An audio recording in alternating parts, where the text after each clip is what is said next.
Hey, as someone who grew up in daycare, I have some very important things to share with parents who also are raising kids in daycare, whether that's because you've decided to go out there and have a career, or maybe you would much rather be home, but for financial reasons you feel like you have to work and put your kids in daycare.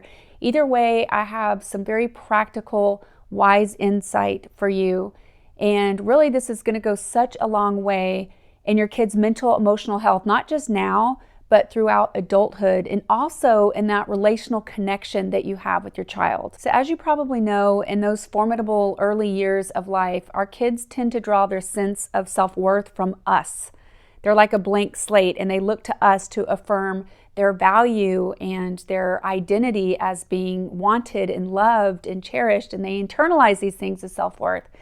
And when a child goes to daycare, we run the risk of them assuming, not because we ever say it, but them just concluding that our job is more important to us than they are, and therefore they conclude very early in life that they're not important. And then just the distance alone, it's amazing how much silence can speak. In other words, our absence, they will draw certain conclusions of what our absence means, negative conclusions, and we don't want that, obviously. So I'd like to break down some very practical ways to counteract that lie that our kids are not important just because we're away from them and they're away from us in daycare. And parents, there's no way around this. We have to pause and take an honest inventory of our own heart attitudes and ask, is my job more important to me than my kids? And I'm a big proponent of being honest with ourselves, even if the truth is not what we would want to admit.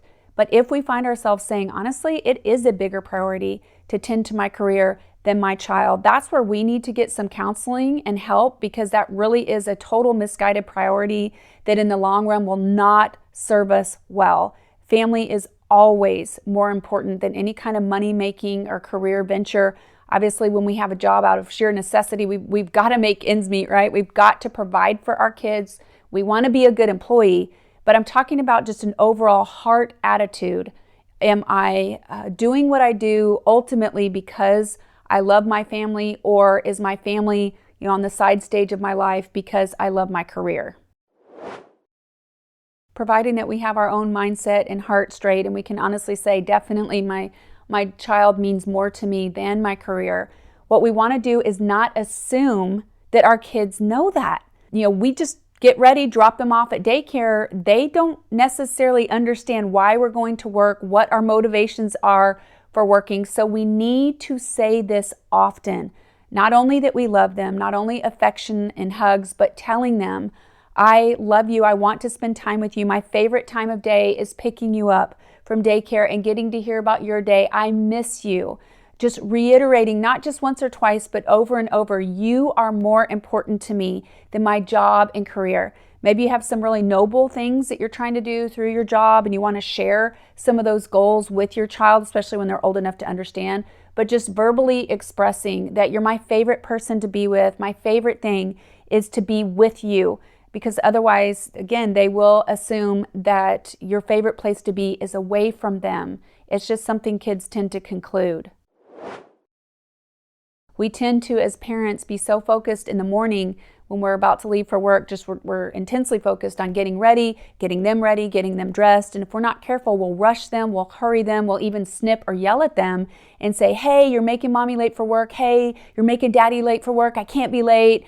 And again, obviously, practically, we want to leave on time, but that rushed, hurried, angry, irritated attitude completely conveys that our job is more important than they are. So the key there is to wake up earlier if that's what it takes, but be calm, wake them up calmly. Don't just rush. Hey, wake up, we gotta go.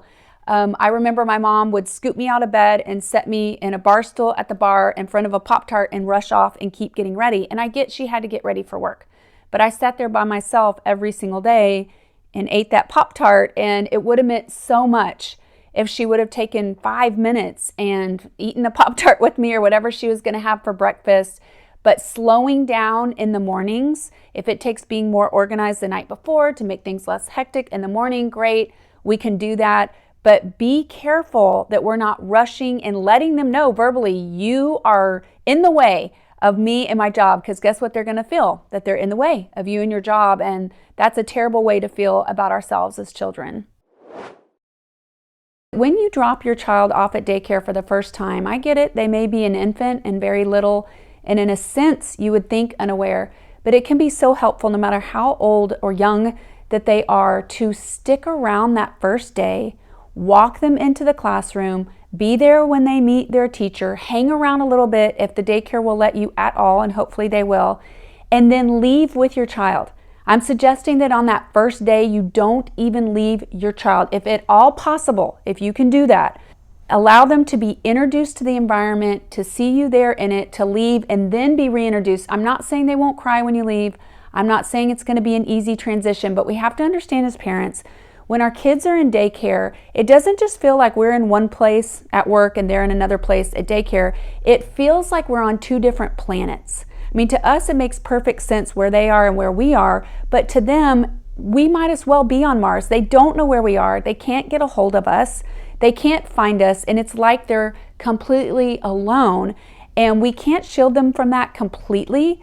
But obviously this conversation as a whole is helping with that dynamic. But again, very specifically on that first day, if we can stay a little while and ease them into the transition and allow them to see us in that environment, and then moving forward instead of just the drop and go, which I know is so convenient, and we're trying to get to work.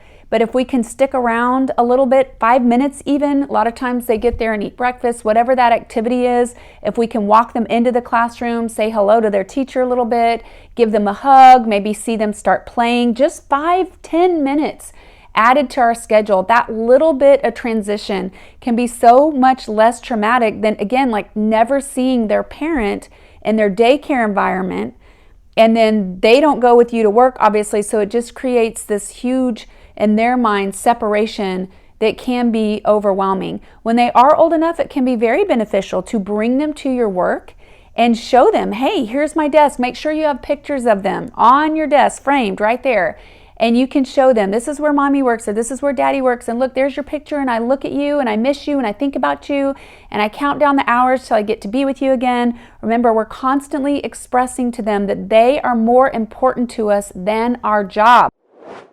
In addition to telling them how much we prioritize them over our job, we really need to show them by ending our workday when we're home. Obviously, cell phones make it so easy to keep returning texts and phone calls and emails, but the best thing we can do is put that phone away, quit just scrolling. I know we're tired. We sometimes like that mindless escape of TV or cell phones, but that's really going to work against what our kids need most, which is our undivided attention, eye contact. And I get it, especially if we're a single parent doing all this on our own, we're trying to cook, maybe we're folding towels and clothes. We can talk while we do that. We can get them to help stir. We can teach them how to fold towels and rags and carry on conversations. And yes, we can unwind with them and watch TV with them. Sometimes we like to send them out of the room because we have some program that maybe isn't suitable for kids. I often question if we should be watching it then. But anyway, the point is, it's best and so beneficial in the long run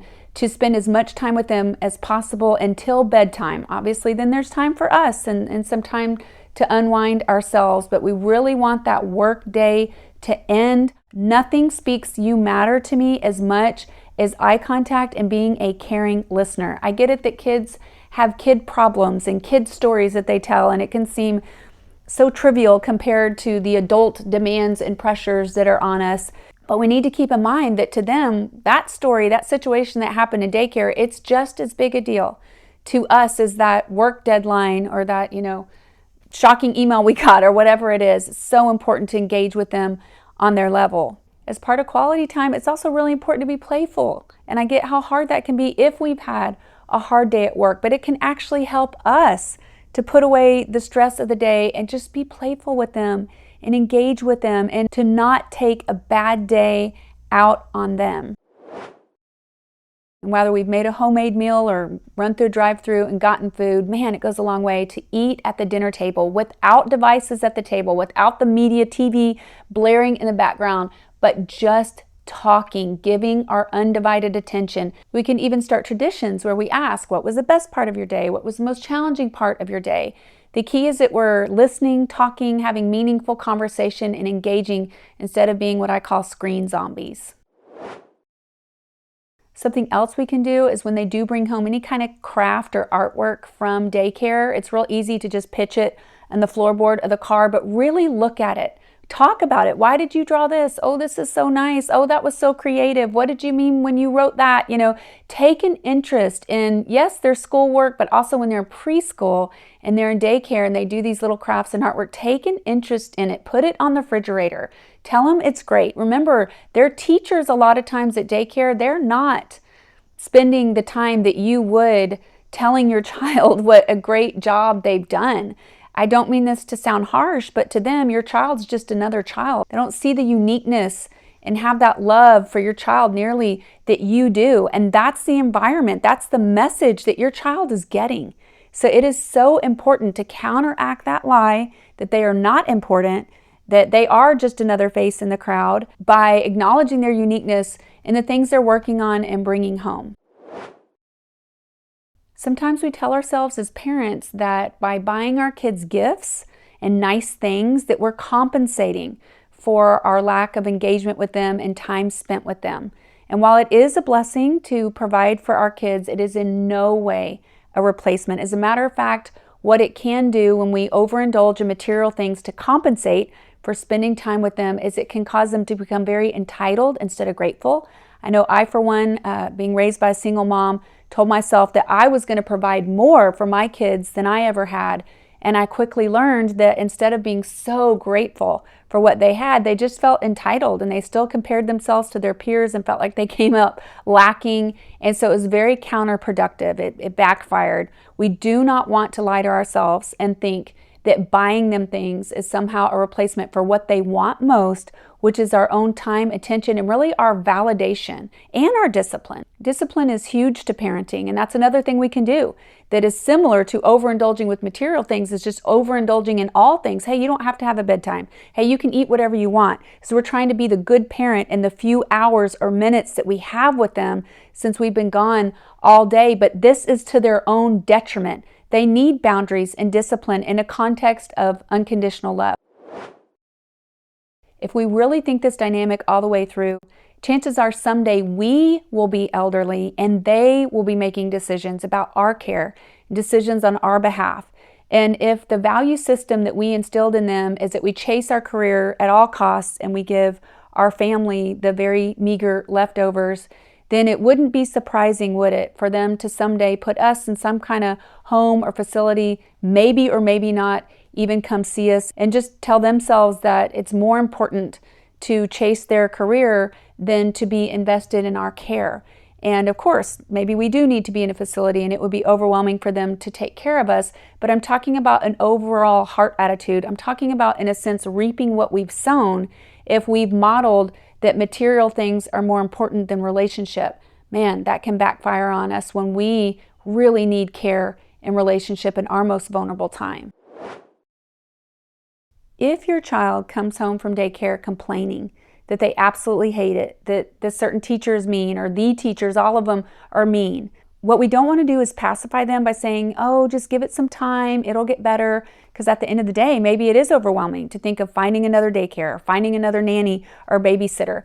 But take your child seriously. If they absolutely hate going to daycare and we do nothing about it that we actually could do that is within our ability to make a change, that's on us. It is as miserable for children as it is for adults to go somewhere day after day where you just absolutely don't want to go, where you don't feel cared for, where you don't feel protected. And a lot of times teachers at daycare, honestly, they can be mean. I'm being honest, people can be mean, right? So daycare teachers can be mean. I had some of those growing up, and it's miserable to be subjected to that day after day, and to work up the courage to tell your parents and to have them just dismiss it by saying, oh, just give it more time, I'm sorry, and not take it seriously. That's probably not where our child should be going to daycare. And now finally, it's time to share what I believe to be the most important action we can take. And this goes for kids in daycare and kids who are not in daycare. We should ask our kids from the time they're little repeatedly until they're out of our house. It doesn't matter if they're 8 or 18 years old, they need to hear this. And the question is this: what is the one thing you could do and I and God would not love you anymore? You know, when they're little, they'll usually try to name some things, rob a bank or, hurt somebody, whatever. They'll name some things. And that's an opportunity to say, yeah, that would really make me sad, or that would scare me, or that would hurt my feelings. That would make me very angry. We can tell them that. It's healthy to tell them that, but then follow up and say, but I would still love you, and God would still love you. There's nothing you can do. That's obviously the answer, that we would not love them anymore, or that God would not love them anymore. And I want to ask you, parents, have you settled that question for yourself about God? Do you know that there's nothing you could do to make God stop loving you, or that you could fail to do that would make him stop loving you? Or maybe you've never even thought he loved you to begin with. But I'm here to tell you that he absolutely does. And really the issue is, do we love him back in return on his terms? As far as it goes with our kids, we tend to assume that our kids know they're loved unconditionally.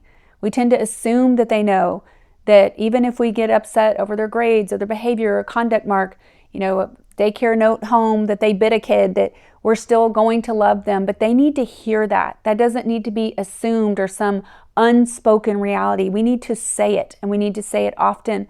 Follow that with hugs and family affection that is so vital to kids. I'm Laura Gallier, author of the Delusion novel series, helping you recognize deception and realize your worth.